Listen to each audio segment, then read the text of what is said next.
nosso Salvador, que morreu, mas que ao terceiro dia ressuscitou e vivo está. E por isso nós cremos no amanhã onde nós nos reencontraremos e nós habitaremos juntamente com Ele para sempre na presença do Pai. Eu gostaria de convidá-los a abrir as vossas Bíblias no livro de Atos, capítulo de número 4, versículo de número 12.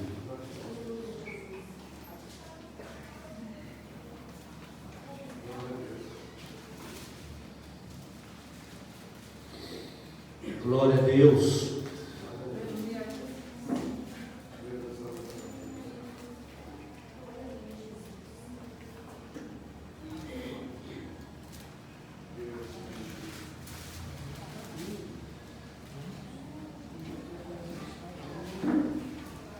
Atos dos Apóstolos, capítulo de número 4, versículo de número 12.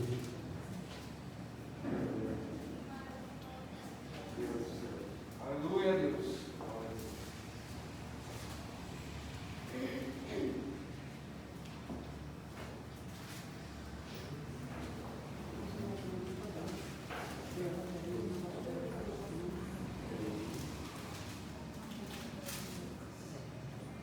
Vamos aguardar que todos achem o texto.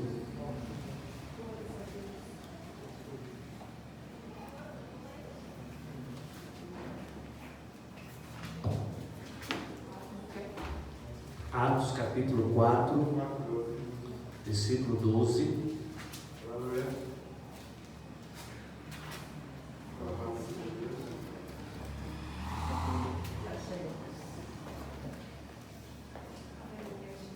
Todos acharam? Então vamos ler?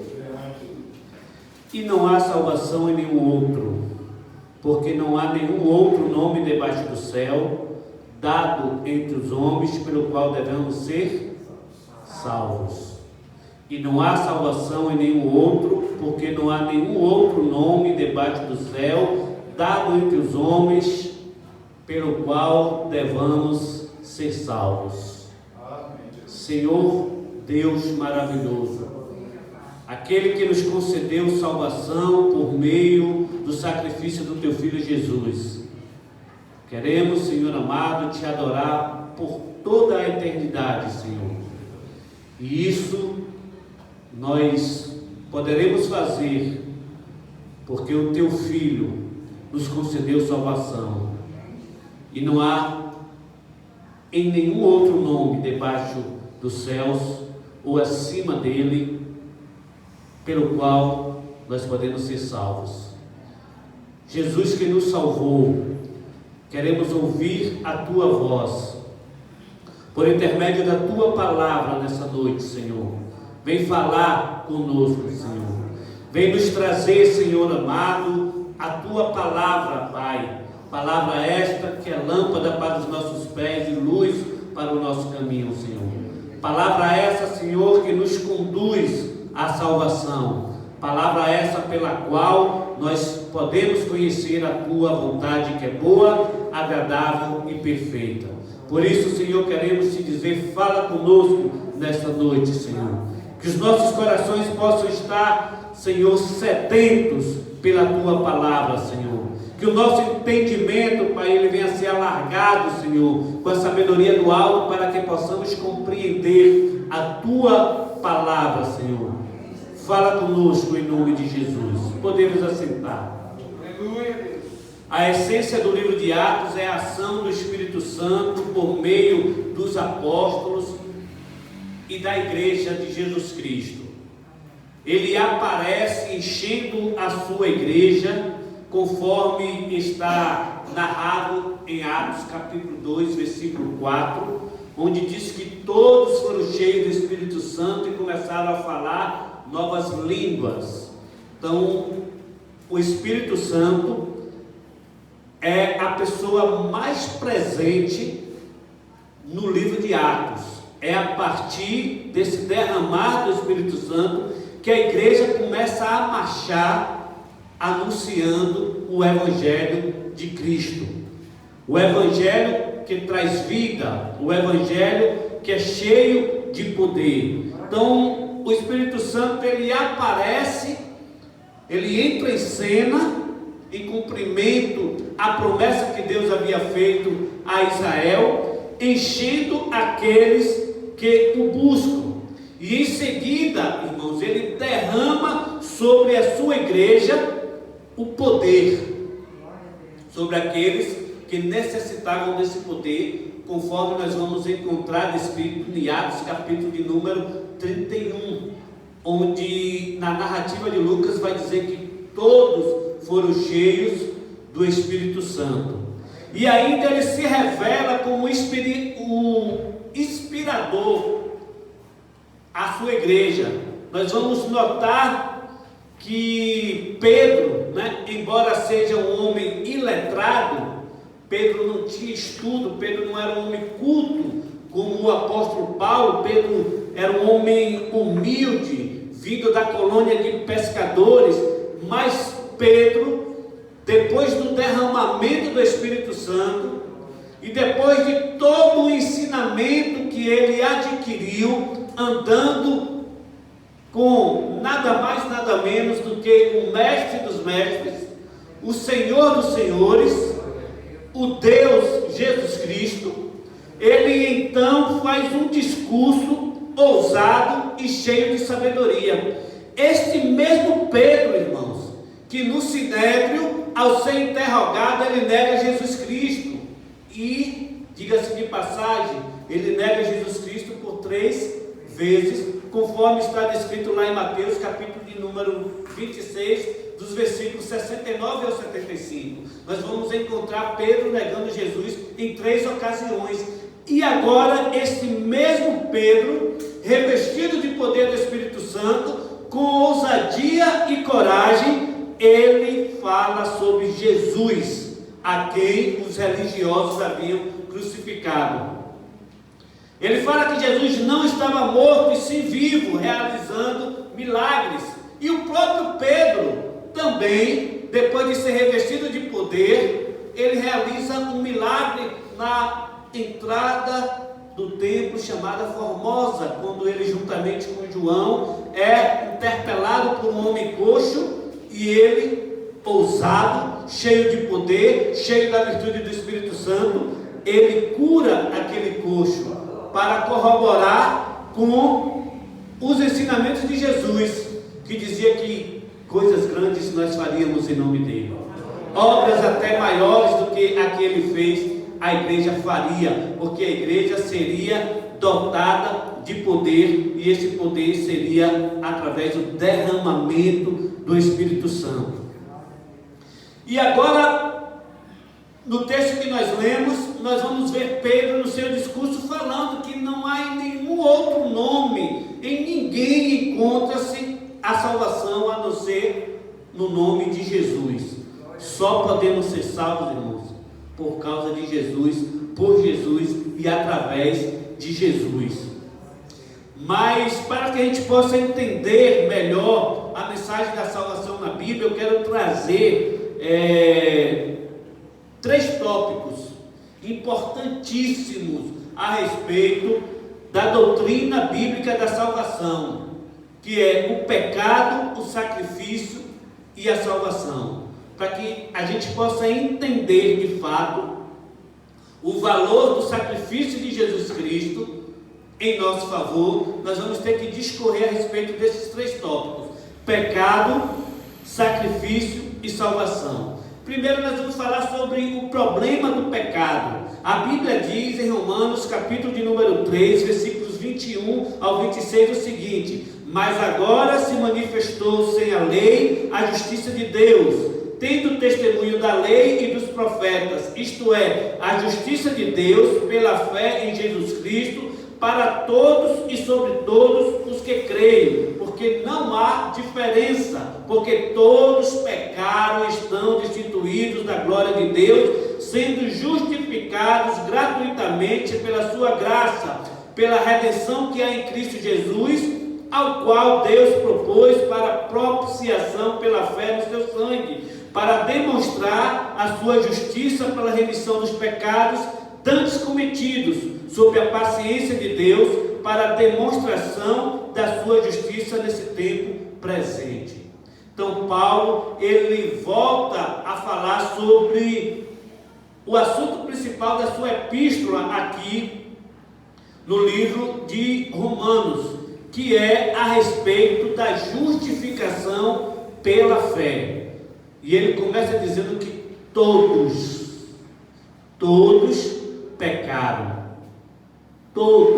pecaram e estão destituídos da glória de Deus. Então, depois de Paulo ter provado que todas as tentativas dos judeus buscavam se justificar através da obediência da lei, fracassaram, irmãos, porque ninguém conseguiu cumprir a lei. Nós notamos que desde o início, o povo de Israel, o povo escolhido por Deus, o povo que fazia parte da promessa que Deus fizera a Abraão, de suscitar uma nação escolhida, uma nação que ele iria abençoar. Esse povo não conseguiu obedecer a Deus, desde o início. Se nós voltarmos mais ainda no tempo, nós vamos encontrar que o primeiro homem não conseguiu obedecer a Deus. E nós sabemos que pecado é desobediência. E a consequência do pecado é a morte, é a separação de Deus, a morte espiritual, onde o homem ele é separado espiritualmente do Senhor. Então nós sabemos que o homem não consegue obedecer a Deus. Deus então vê que a maldade do homem se multiplicou de forma tamanha que o homem se tornou tão perverso que Deus decide destruir a humanidade. E então manda o dilúvio. E nessa ocasião ele salva Noé e a sua família. Apenas 8 pessoas são salvas. E essas 8 pessoas agora têm a oportunidade de recomeçar a humanidade sem pecados. Mas nós vamos ver que logo após o dilúvio o pecado já começa a acontecer de novo. O homem já falha, o homem já cai novamente. E aí Deus então escolhe dentre todos esses homens um homem, e chama esse homem, faz um pacto, uma aliança eterna com esse homem, chamado Abrão, que mais tarde torna-se Abraão, o pai das nações. Mas mesmo assim nós vamos ver que nessa trajetória essa nação sempre desobedecia a Deus. E um dia eles arrumam uma desculpa dizendo que desobedeciam a Deus porque não conhecia a vontade de Deus. Deus então manda a lei através de Moisés. E agora eles têm uma lei e estatutos para obedecerem, para conhecerem a vontade de Deus, para fazerem aquilo que Deus faz. Mas mesmo assim, tendo conhecimento da lei, eles não conseguem obedecer. Eles continuam pecando, continuam desobedecendo a Deus. Então Paulo, ele vem ensinar que a justificação é pela fé. Paulo vai dizer a frase célebre que mais tarde, quando Martinho Lutero ele traz a reforma da igreja e cria o protestantismo, vai repetir essa frase: o justo viverá pela fé. Então Paulo vem dizendo que a obediência da lei trouxe ao homem o fracasso. O homem não conseguiu trazer a lei. Não que a lei fosse má, porque a lei era boa, porque através da lei nós conhecemos a vontade de Deus. Então Paulo ele aponta o caminho providenciado por Deus para que todos, sejam judeus, sejam gentios, recebam a salvação. E esse caminho era o sacrifício do seu Filho amado. E isso, irmãos, não significa que Deus tenha passado por cima das suas leis para redimir o ser humano. Pelo contrário, nós vamos ver que o seu plano de salvação só foi eficaz porque o seu próprio Filho cumpriu todas as exigências da lei sem falhar. O profeta Isaías, no seu capítulo de número 42, versículo 21, vai dizer: o Senhor se agravava dele por amor da sua justiça, engrandeceu-o pela lei e o fez glorioso. Então, por esse motivo, Jesus Cristo, ele pôde assumir e pagar o preço das nossas transgressões com o seu próprio sangue. Por quê? Porque ele sim cumpriu toda a lei. Ele não rasgou a lei. Ele não jogou a lei fora. Não, ele cumpriu toda a lei. E assim, ele se tornou apto a pagar com o seu próprio sangue pelos nossos erros. O profeta Isaías, no seu capítulo de número 53, versículo de número 5, ele vai dizer: mas ele foi ferido pelas nossas transgressões e moído pelas nossas iniquidades. O castigo que nos traz a paz estava sobre ele, e pelas suas pisaduras fomos sarados. Então Jesus, ele cumpre toda a lei. Tudo que a lei exigiu, Jesus cumpriu. E assim ele se tornou apto a morrer por nós, um justo morrendo por todos os injustos, porque a Bíblia do Senhor vai nos dizer que todos pecaram. E João, ele vai dizer na sua primeira epístola, no capítulo de número 1, versículo de número 10, o seguinte: se dissermos que não temos cometido pecado, fazemos-lo mentiroso, e a sua palavra não está em nós. Não há ninguém que possa dizer que não tem pecado. Não há ninguém que possa dizer: eu não sou pecador. Só houve um, irmãos, que não cometeu um único pecado sequer, mas mesmo assim morreu pelos pecadores, deu a sua vida por nós, pecadores que somos. E nós precisamos entender que, sendo pecadores, nós precisamos reconhecer e nos arrepender dos nossos pecados. Nós não podemos bater no peito e dizer: eu não sou pecador, eu não pequei, eu não tenho pecado. Não tem um homem sequer que possa dizer isso. Então nós precisamos entender que temos que reconhecer e nos arrepender dos nossos pecados, das nossas culpas, das nossas impurezas. O ser humano, quando ele faz isso, ele atrai para si a misericórdia de Deus. Quando nós reconhecemos que somos pecadores e que necessitamos do perdão de Deus, Deus manifesta a sua misericórdia em nosso favor. Por isso é necessário reconhecer, irmãos, que nós temos pecado. O próprio João vai dizer na sua primeira epístola: se confessarmos os nossos pecados, ele é fiel e justo para nos perdoar de todos eles, irmãos, de todos eles. Então nós precisamos nos arrepender. As Escrituras, ela não apresenta nenhuma outra possibilidade de alcançar perdão se não for através da confissão de pecados.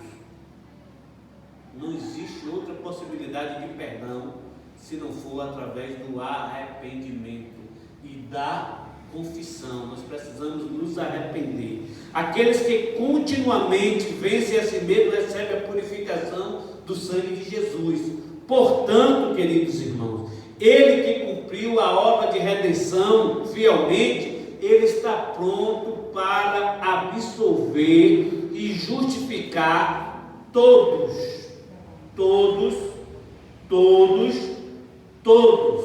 os que se arrependem e passam a andar em sinceridade. Arrependeu-se, pediu perdão, alcança o perdão. Por quê? Porque Jesus Cristo, irmãos, ele morreu para isso, para nos conceder o perdão. E o que é pecado, irmãos? Qual a consequência do pecado? Pecado, irmãos, é desobedecer a Deus. Pecado é separação. Quando nós pecamos, nós somos separados de Deus. E a palavra de Deus, ela vai afirmar em Isaías, capítulo de número 59, versículo de número 2, o seguinte: mas as vossas iniquidades fazem separação entre vós e o vosso Deus, e os vossos pecados encobrem o seu rosto de vós, para que não vos ouçam. As vossas iniquidades fazem separação. Lá no próprio livro de Isaías, no seu capítulo de número 58, a gente vai encontrar o povo de Israel se queixando de Deus.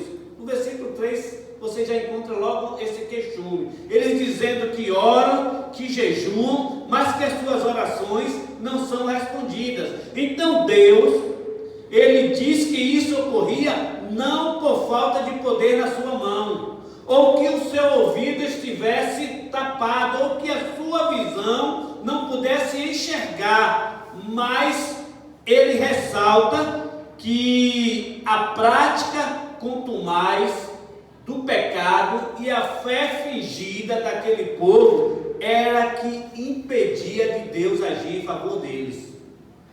As vossas iniquidades fazem separação entre vós e o vosso Deus. Era isto que Deus estava falando quando Israel se queixa, dizendo que eles jejuavam, que eles oravam constantemente, mas que não tinha resposta nas suas orações. Eles faziam isso, mas não obedeciam a Deus. Eles oravam, mas eram desobedientes. Eles jejuavam, mas eram pecadores contumais. Pecadores, irmãos, que não se arrependiam. Pecadores que continuavam sempre praticando o pecado. Então era isso que Deus estava falando. Deus, Ele sempre, nós vamos encontrar isso nas Escrituras, que Deus sempre esteve disposto a socorrer o aflito e necessitado. Ele sempre teve essa disposição. O próprio profeta Isaías, no seu capítulo de número 57, versículo 15, ele vai dizer: pois o Altíssimo, o Santo Deus, o Deus que vive para sempre, diz: eu moro num lugar alto e sagrado, mas moro também com os humildes e os aflitos, para dar esperança aos humildes e aos aflitos novas forças. Portanto, o Senhor não espera de nós somente orações pedindo bênçãos. Ele espera de nós, Ele anseia de nós por quebrantamento e por arrependimento. Deus desvia o seu rosto como se estivesse se afastando da súplica dos transgressores da sua palavra. Aqueles que quanto mais costumam pecar, que não se arrependem, que não deixam a prática do pecado, esses não são ouvidos pelo Senhor. Quando uma pessoa é portadora de uma doença contagiosa, o que é que acontece? Essa pessoa fica isolada, né? Separada. O pecado é a doença que nos separa de Deus. O pecado é a doença que nos deixa isolado, né? Em rígido isolamento. Deus nos isola, Deus nos deixa lá. Aí você vai dizer assim: mas pastor, se a Bíblia fala que todos pecaram, que ninguém pode dizer que não tem pecado, então Deus não ouve ninguém? Deus não vai ouvir as nossas orações? Ele vai permanecer calado, surdo, separado de nós no sentido espiritual? É isso que acontece? Porque todos somos pecadores. A própria palavra nós lemos aqui que fala que se dissermos que não temos pecado, fazemos Deus mentiroso. Então, Deus não vai nos ouvir?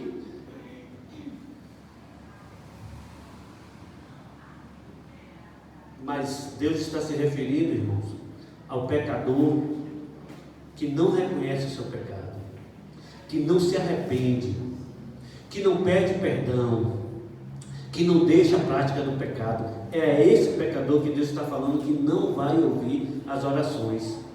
Mas nós que reconhecemos que somos pecadores, nós que nos arrependemos dos nossos pecados, nós sim podemos alcançar o perdão, a redenção que Cristo conquistou por nós na cruz. Cristo, irmãos, Ele pôde morrer por nós e pagar, né, o preço dos nossos pecados, pelos nossos pecados, porque a palavra do Senhor diz que o salário do pecado é a morte. Está falando aí da morte espiritual, mas o dom gratuito de Deus é a vida eterna por Cristo Jesus, o nosso Salvador. E Ele pôde morrer em nosso lugar porque Ele viveu sem pecado, irmãos.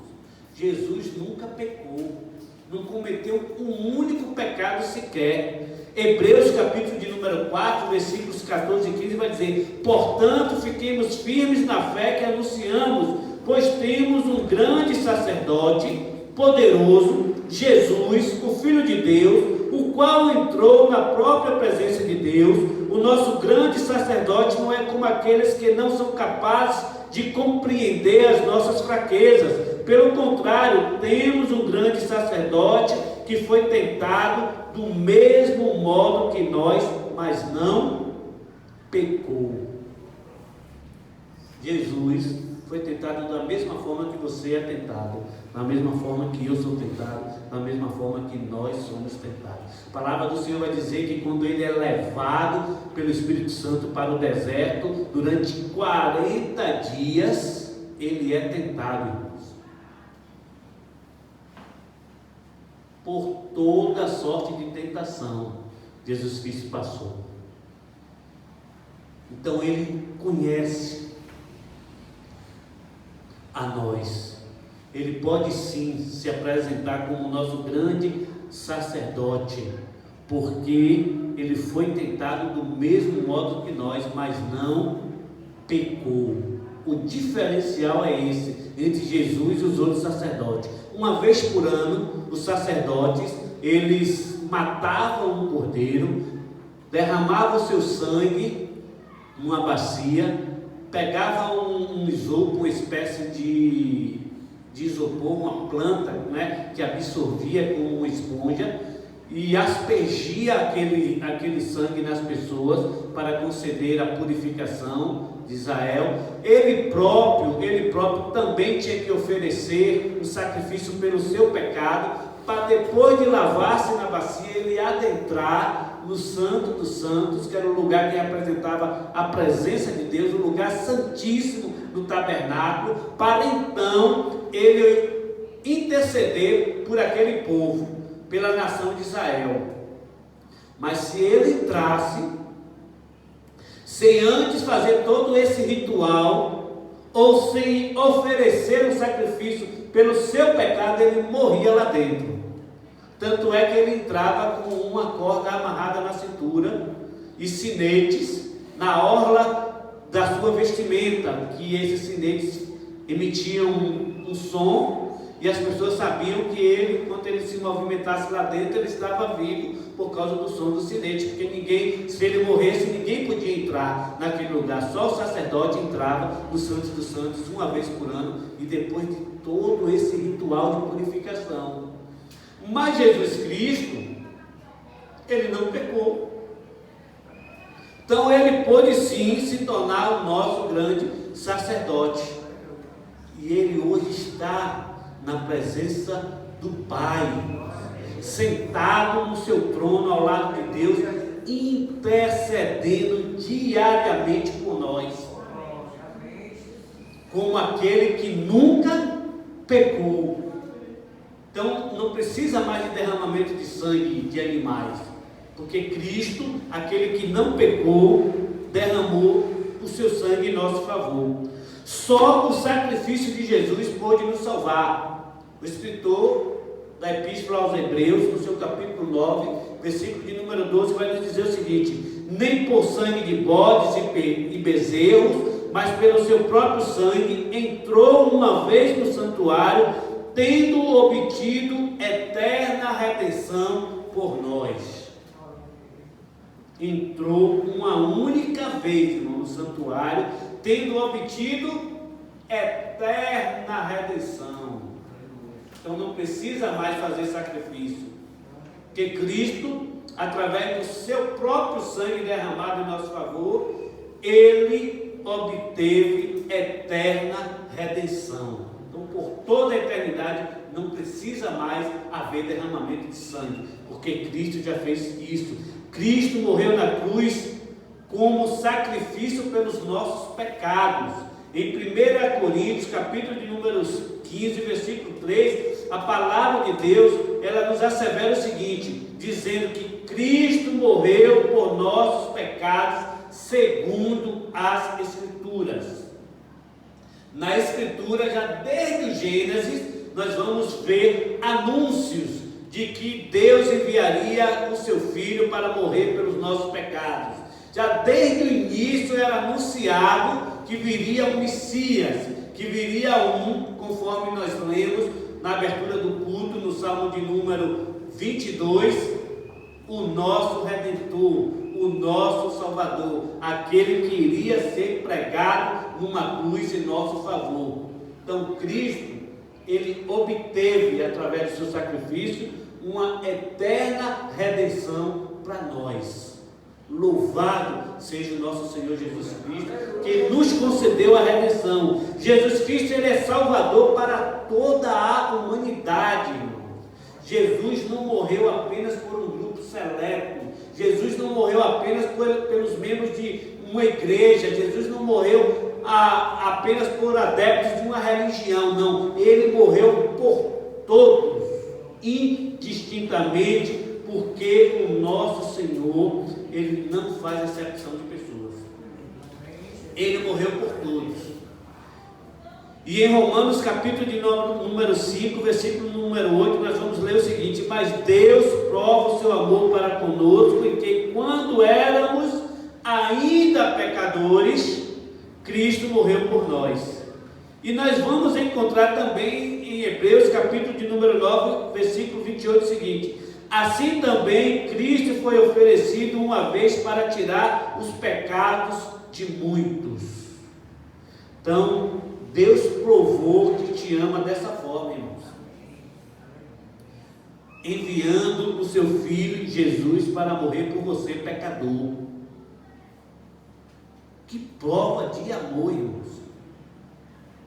Que prova de amor. O próprio João vai falar no seu livro, capítulo 3, versículo 16: porque Deus amou o mundo de tal maneira que enviou seu Filho unigênito, para que todo aquele que nele crê não pereça, mas tenha vida eterna, irmãos. Que amor é esse? E como nós lemos em Romanos, quando éramos ainda pecadores. Somos pecadores, mas somos pecadores remidos e lavados no sangue de Cristo. E Cristo morreu por nós. Em Tito nós vamos ler o seguinte: a graça de Deus trouxe salvação a todos os homens. Cristo não morreu apenas pelos ricos, ou apenas pelos pobres, pelos brancos ou pelos negros. Cristo morreu por todos, indistintamente. E em Romanos capítulo de número 1, versículo de número 16, a palavra de Deus declara que nós não devemos nos envergonhar do Evangelho de Cristo, que é o poder de Deus para a salvação de todo aquele que nele crê, primeiro do judeu e também do grego, isto é, do não judeu. Cristo não morreu apenas pelos judeus, Cristo morreu pelos não judeus também. E por isso nós podemos nos apropriar dessa salvação. Mas para que nós venhamos nos apropriar dessa salvação, irmãos, nós temos que fazer algumas coisas. O que precisava ser feito por Deus, Deus já fez. Que foi enviar o seu Filho Jesus para morrer por nós.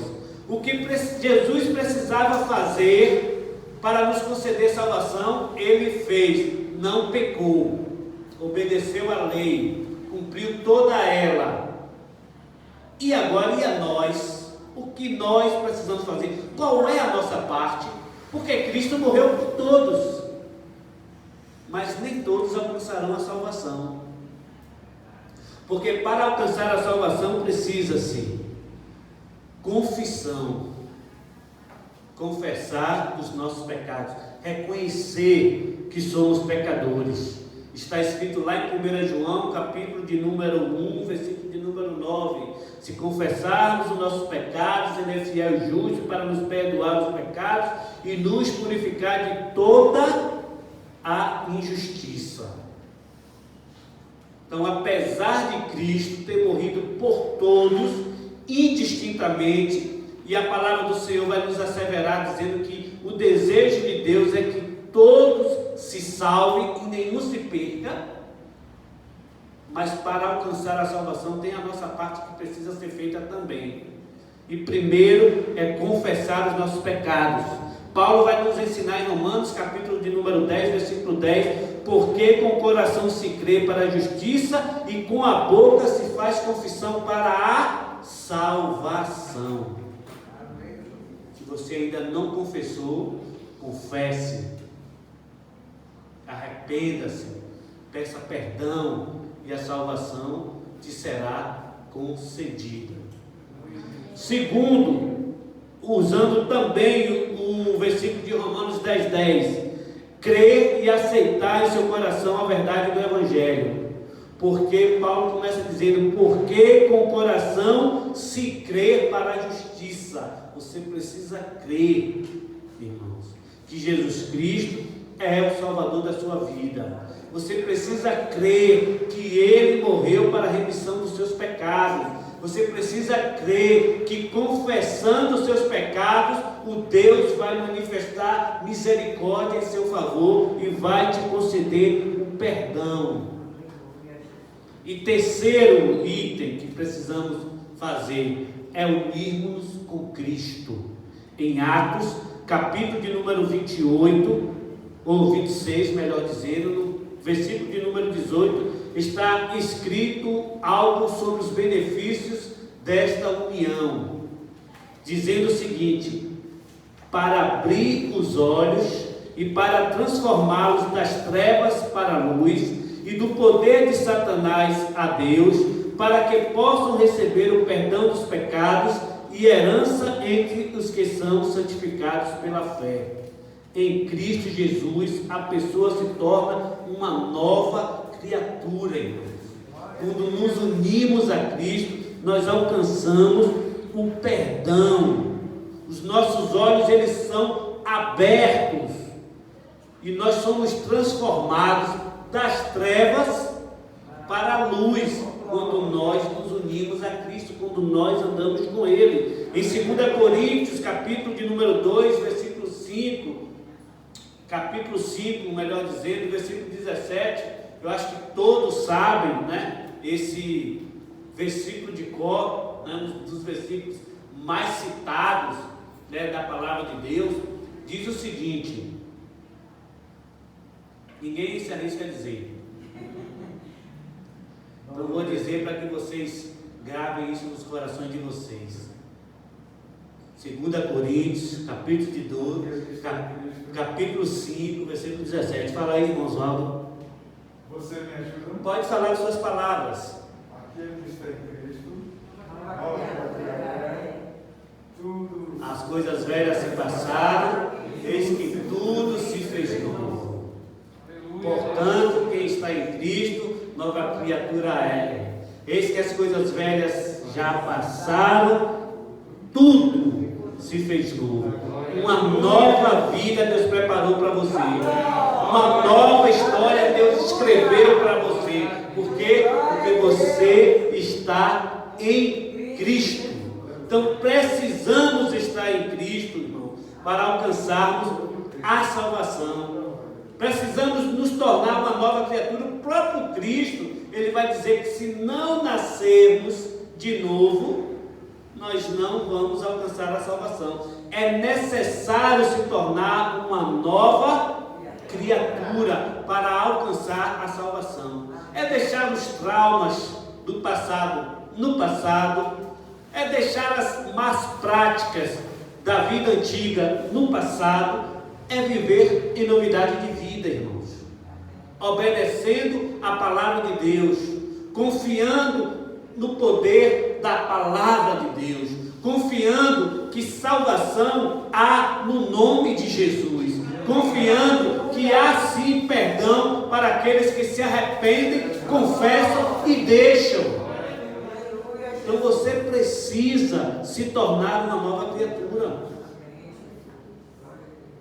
Quem não já ouviu, né, ou até já falou, né, essa frase: eu nasci assim, vou morrer assim. Nada disso. Quem está em Cristo, nova criatura é. A gente nasce de novo. A gente se torna uma pessoa melhor, um pai melhor, um esposo melhor, uma esposa melhor, um filho melhor, um colega de trabalho melhor, um patrão melhor, porque há uma transformação operada por Jesus Cristo em nosso favor. Então tudo se faz novo, irmãos. Aquela vida de choro, aquela vida de sofrimento, aquela vida de derrota, aquela vida de desesperança, acabou. Acabou. Cristo te apresenta uma nova vida, e vida em abundância, irmãos. Glória a Deus. Abundância de luta, mas de vitória. Não existe vitorioso sem luta. Isso não tem lógica. Ninguém ganha se não disputar. Então tem que ter luta, quer vitória, mas viram lutas. O próprio Cristo falou: olha, no mundo tereis aflições, mas não se preocupe, se anime, tenha um bom ânimo, fiquem felizes. Eu venci o mundo, e se eu venci, vós também vencereis. Quando Cristo está dizendo que ele venceu o mundo, é que ele venceu um sistema, irmãos, mundano. Ele conseguiu viver nessa terra como homem, igual a mim, igual a você, que a palavra do Senhor vai dizer que ele não usurpou ser igual a Deus, antes esvaziou-se de si mesmo, humilhou-se tomando a forma de homem. Então, como homem, ele viveu, ele experimentou tudo que nós passamos, irmão. Ele sentiu tudo que nós sentimos e venceu. E venceu. Para nos dizer que é possível sim sermos vencedores. Aliás, ele vai mais além. Ele diz que nós somos mais do que vencedores, porque vencedores tem muitos por aí, mas você é mais do que um vencedor em Cristo Jesus. Então alegre-se, porque nem tudo está perdido. Alegre-se porque há salvação em Cristo Jesus. Foi para isso que Jesus Cristo morreu, para te conceder salvação. Ele próprio, antes de ir, ele falou: vou preparar-vos lugar. Na casa do meu Pai há muitas moradas. Aí às vezes, irmãos, a gente fica se matando, fazendo de tudo para estabelecer uma morada aqui, para ter uma vida melhor aqui, e descuidamos de garantir a nossa entrada na morada celestial que Jesus preparou para nós. Não quero dizer com isso que você não vai desejar morar numa casa boa, ter um conforto no seu lar, né? Não é isso que eu estou dizendo, mas que isso não seja a sua prioridade. A sua prioridade é morar na cidade santa, na Nova Jerusalém, na cidade preparada pelo nosso Deus para a nossa morada eterna. Claro que é normal aqui a gente querer ter uma moradia boa, ter um conforto. Eu já falei isso aqui. Eu queria ter uma casa onde eu entrasse e falasse e as coisas aconteciam, a luz acenda e a luz acendesse, a televisão ligue e ela ligasse, né? Como nos desenhos futuristas, né? E isso, desenhos futuristas na nossa época de infância, né? Que tinha robô para servir, né? Bastava falar, uma máquina já apresentava a comida feita. Seria ótimo ter tudo isso. Quem não desejaria uma vida dessa? Mas seu desejo maior é por uma vida na mansão celestial, na Nova Jerusalém, na presença de Deus. Isso sim é o que a sua alma deve anelar todos os dias. dias. Isso sim é o que te motiva a vir na casa do Senhor, adorar a Ele, servir a Ele, obedecer a Ele, guardar os seus mandamentos. É isso que deve te motivar. É a sua morada eterna, a redenção eterna que Cristo te concedeu através do seu sacrifício.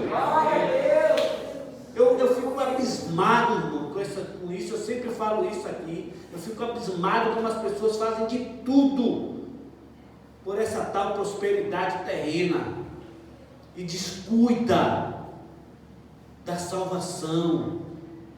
É capaz de fazer qualquer coisa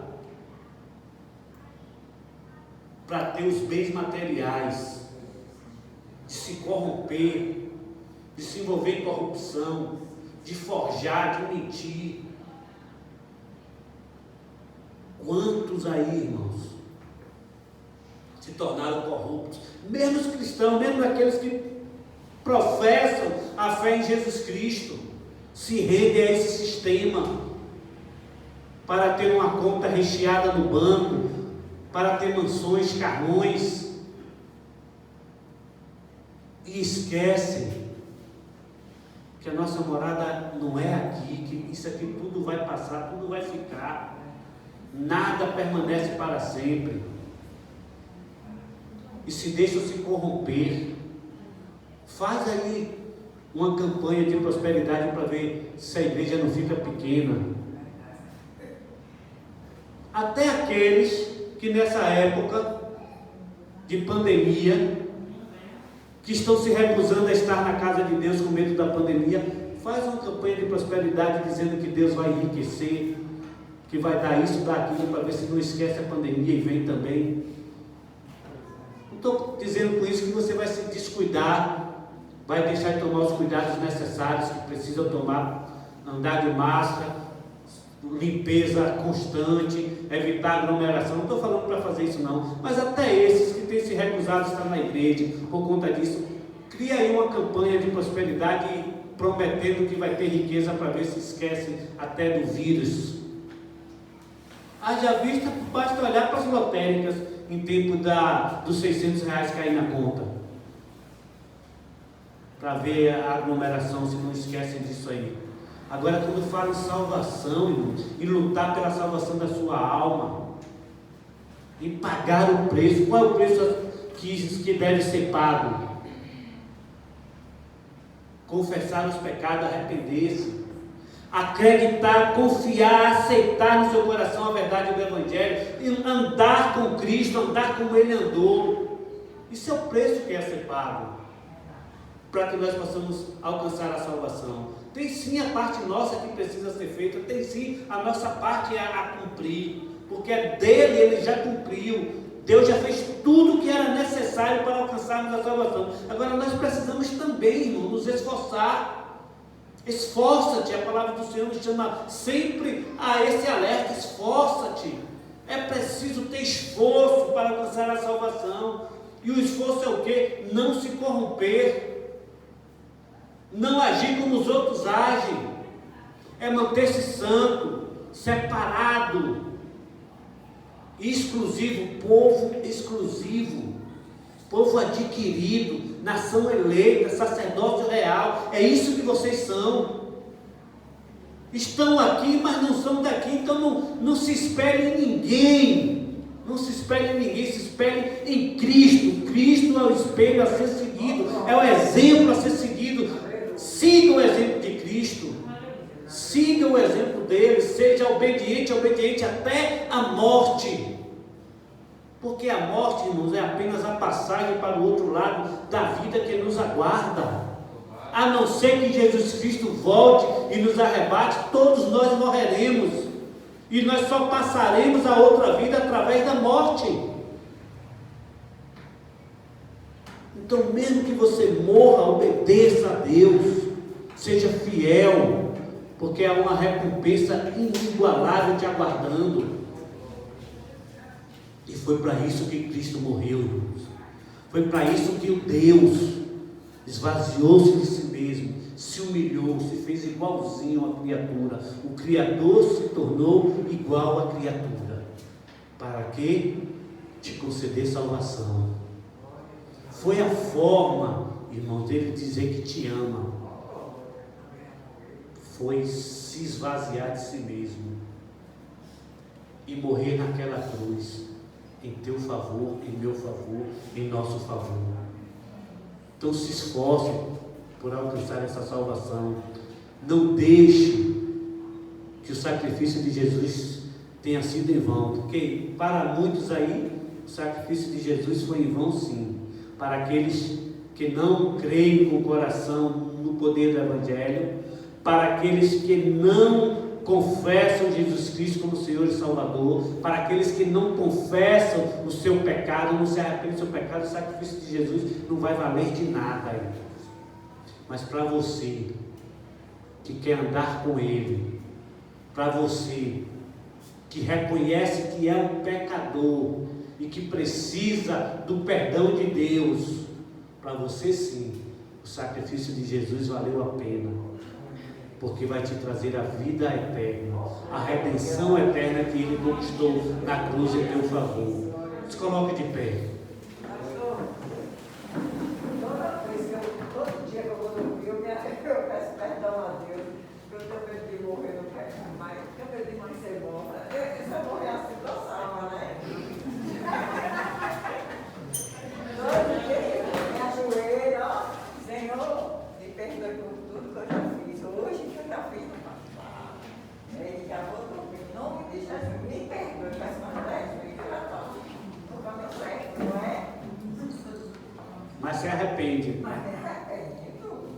porque não adianta pedir perdão sem se arrepender, viu? Eu tenho medo de coisa dura, mas já pedi todas as coisas. Viu? Tem que se arrepender antes de pedir perdão, porque sem arrependimento não há remissão de pecado. Nada mesmo para perguntar isso ao Senhor. Amém? Amém. Então, creia, irmãos, que Cristo morreu para te conceder salvação.